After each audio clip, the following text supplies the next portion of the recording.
nishtanah halayla hazeh mikol halelot. That's the beginning of the 4 questions, a passage that'll be sung by the youngest child in many Passover Seder ceremonies in homes around the world next week, when the festival of Passover begins on the night of Wednesday, April the 5th. Those questions are the lead-in to the requirement of telling the story of Passover, of the Israelites' liberation from slavery in Egypt. And it's one of the many parts of the Seder that puts children right at the center of the experience. Another one is the next part, which describes 4 different kinds of children. Usually they call them the wise child, the wicked child, the simple child, and the child who doesn't know how to ask. But this year, Toronto teacher Pearl Richman is hoping Seders will take a new approach, with new inclusive language, using words that accept and celebrate diverse children, not shame them. And she's even added a 5th child to the evening. What I felt I wanted to do for my family was to make it matter. And I didn't want them like rolling their eyes and like, oh, when is this over? I didn't want that experience for them. And I didn't want it for me either. So I wanted to make it matter. I'm Ellen Besner, and this is what Jewish Canada sounds like for this episode of the CJN Daily, a podcast of the Canadian Jewish News, sponsored by Metropia.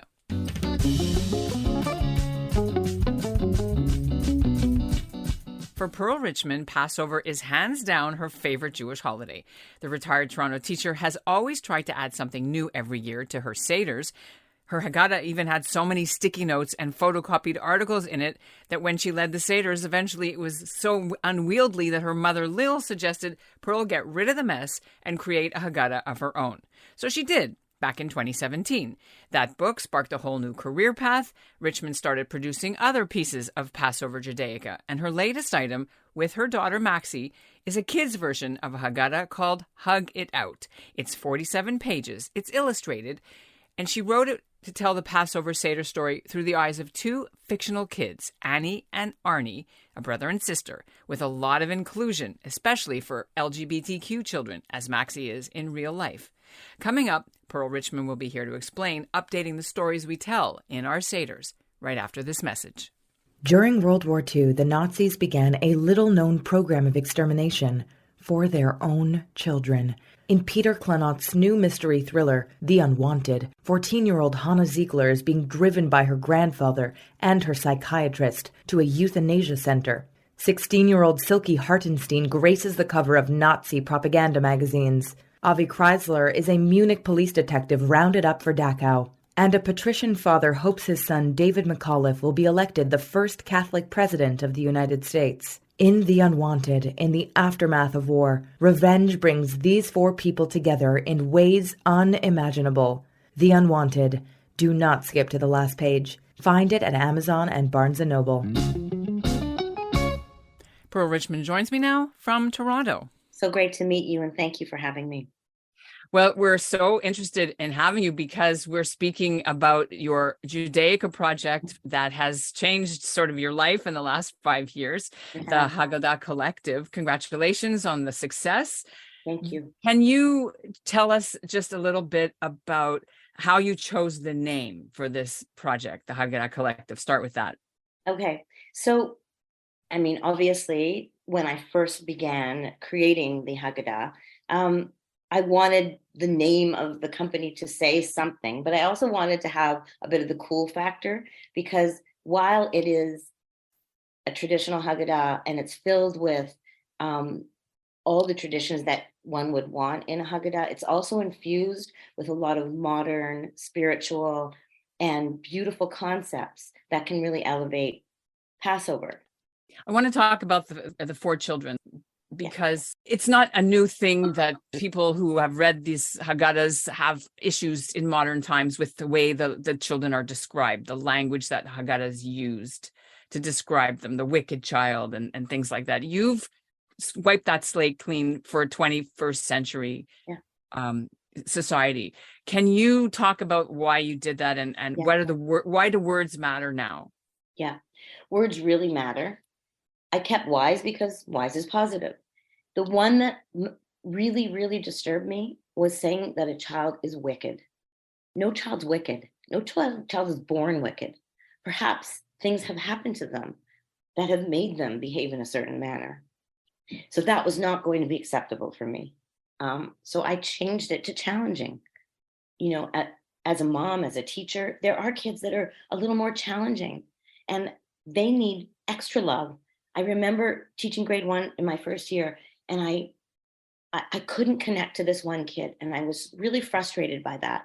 And I remember saying to a colleague, I want to connect to this kid, but like, kid drives me crazy. And she said, those are the kids you have to love more. And I'm like, I never thought of that. And I did. And that's what I did with this child.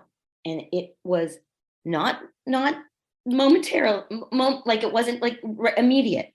But I'm telling you, that child became one of my most special kids because he needed more. So the notion of calling a child wicked is not okay with me. So I changed it challenging because I think we can all relate to that. I know that they call children simple, and I think there's a connotation to that I don't appreciate at all. And I just called them innocent because they just haven't learned yet, or haven't found the right way to learn yet, or nobody's taught them in a way that they can learn. So I changed that too. Like, why can't, like, children are magical, and they need that kind of support and love. So we're not starting off by calling them negative names. I kept the child who does not know how to ask a question, because there are kids that are shy, or they feel intimidated, or they don't want to volunteer. They just want to be quiet, and that's okay. So it's just meeting a kid where they're at. And that's the whole notion with Hug It Out. Like, I wanted kids to have a voice at that table. I wanted, if they could read, they can lead the Seder. One parent said it was crazy. Her 7-year-old literally led the Seder by reading, just turning the page and reading the text. It promoted conversation for big ideas, and it empowered that kid. Even if they can't read, they can they can do the dabbing. They can look at the pictures. The names of the kids who are the main characters, where did those 2 names come from? They're very, very meaningful. So Maxie and I remember we were sitting on the couch, we were going over the document, and she's like, something's missing, Mom, like these, because we worked with an illustrator for a year to try and get what was in my brain. And she did it. Like, she's amazing, Erin Siegel. The inspiration of the look of them were my own kids, Maxie and Cole. So when she said that to me, I said, you're right. She's like, they need names. And then she looked at me and she was quiet for a moment. And she's like, let's name them after Annabelle and Arlene, who are my sisters who had passed away. And I'm like, that's exactly what this needs. And so we found names. We went with Annie for Annabelle and Arnie for Arlene. But the word collective also is meaningful too, because this isn't just coming straight from you. You have a collective of family members who helped you put this together. Who are the people who helped put it together? Where did all this stuff originate from? I was always kind of a keen student of watching my mom, create our family Seders, and she always opened the Seder with something that would resonate with all of us. So she was very thoughtful about creating a Seder, and she brought a few different elements that I absolutely loved, and I always insisted, and one of those elements was the 5th child, and that was the one that I always insisted on reading. I have a real connection with Holocaust and understanding it, and as my father was a Holocaust survivor, so that really resonated with me. And every year since I took over 30 some odd years ago, making our family Seders, that was something that I always included in it. So yes, she was the inspiration. She sort of set an example and a tone for what these dinners were, these Seders were. It wasn't just food. If you have an opportunity to share information, plant some seeds, she was the one that showed me that that's the way to go, to make these kind of family holidays more meaningful. So that was that. And then on my journey, I collected a million different resources because I wanted it to matter. I wanted my kids to be involved. I wanted it to be modern. I wanted to bring some social justice into it. Like, if you've got people at your Seder, and that's so teacher of me, like, I've got an audience. Let's make this more meaningful. Let's make it matter. Let's have an opportunity to plant a seed to make our experience resonate more. And so it was a collection. Actually, one of the elements that I included was a CJN article that Rabbi Friedman Cole, it was a CJN article that Rabbi Friedman Cole wrote. And what he did was he took the 4 cups of wine and he gave his interpretation of what they could be. I'm like, this is so beautiful. I still have the article. And I thought, I'm including that. That was 2008. I'm putting that into our family Seder. And then when I created the haggadah, I asked his permission.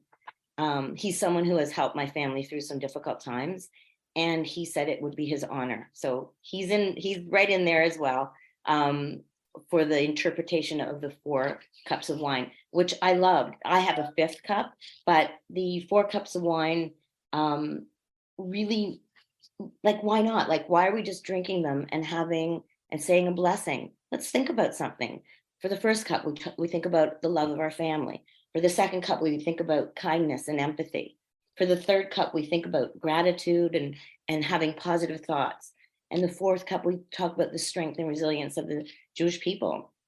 And of course, the 5th cup, which I've included in our haggadah, is the plight of refugees, because the story is about us being refugees and keeping our hearts and our country open to helping them reestablish from wherever they were. So I just, it does take a village. When my son went to a boys' school and they asked me to come in and do something about Passover. And I went to Israel's actually, and I found a book called Miriam's Cup.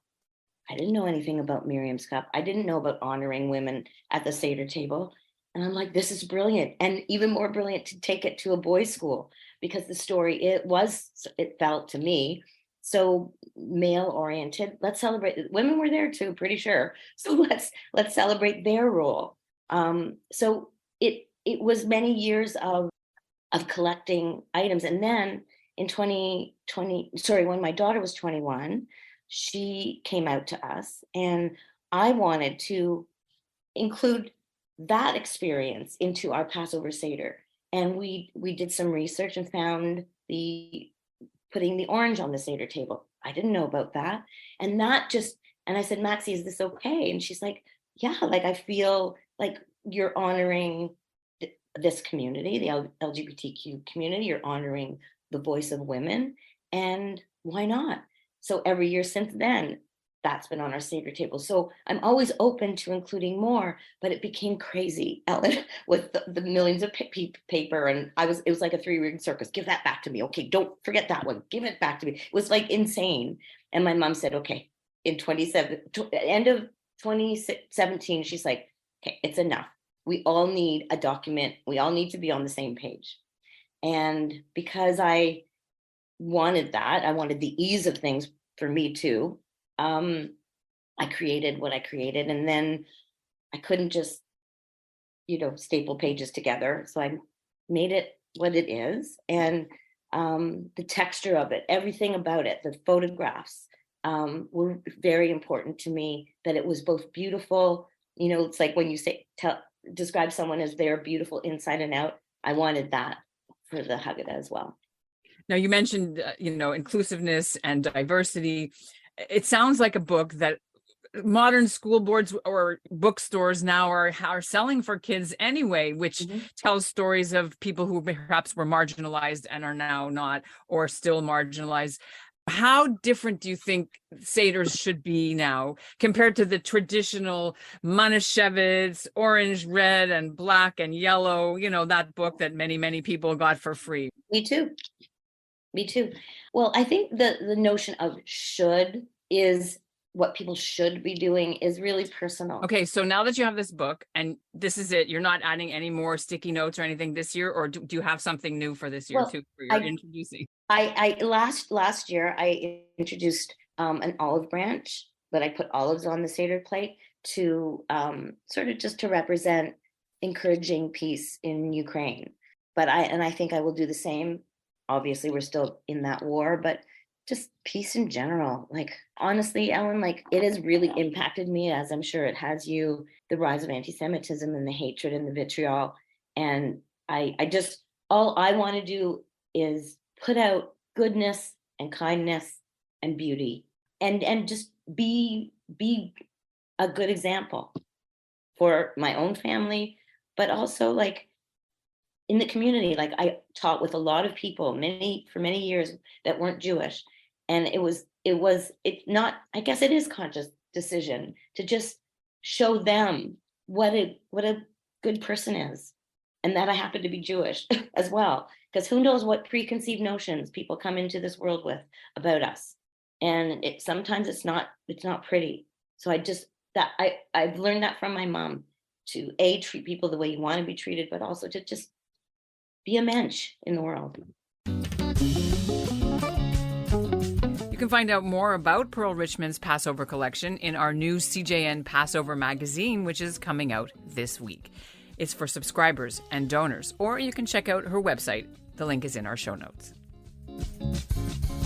And that's what Jewish Canada sounds like for this episode of the CJN Daily, sponsored by Metropia. Integrity, community, quality, and customer care. Today's listener shout-out goes to Gary Goldberg in Toronto. And we'll end with this note about a worldwide appeal to help save the life of a young Jewish man who's a father and a husband in Australia. His name is Murray Fulton. He's 42, and he has a rare type of blood cancer. It's called myelofibrosis.